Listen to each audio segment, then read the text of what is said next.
ತುಂಗಭದ್ರಾ ನದಿಯಲ್ಲಿ ದುರಂತ, ಮದುವೆಗೆ ತೆರಳಿದ್ದ ಮಾನ್ವಿಯ 4 ಸಾವು.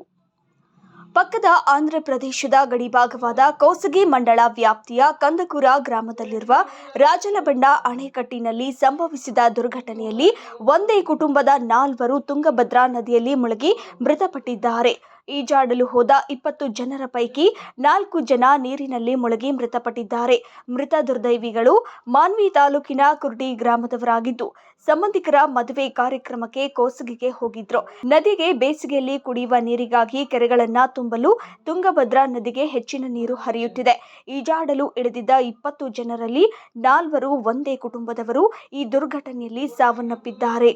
ಮಾನ್ವಿ ತಾಲೂಕಿನ ಕುರುಡಿ ಗ್ರಾಮದ ಉಮಾವತಿ ಗಂಡ ಗೋವಿಂದ 35 ವರ್ಷ ದಾಸರು, ರತ್ನಗಂಡ ಮಹಂತೇಶ್ 28 ವರ್ಷ ಸುಂಕೇಶ್ವರ ಗ್ರಾಮದವರು, ಶಿವಾನಂದ ತಂದೆ ಹನುಮಂತರಾಯ 24 ವರ್ಷ ಕುರುಡಿ ಗ್ರಾಮದವರು, ಮಹಂತೇಶ್ ತಂದೆ ಪಿತಾಂಬರ್ 24 ವರ್ಷ ಜಾತಿದಾಸರು ಗ್ರಾಮ ಕುರುಡಿ.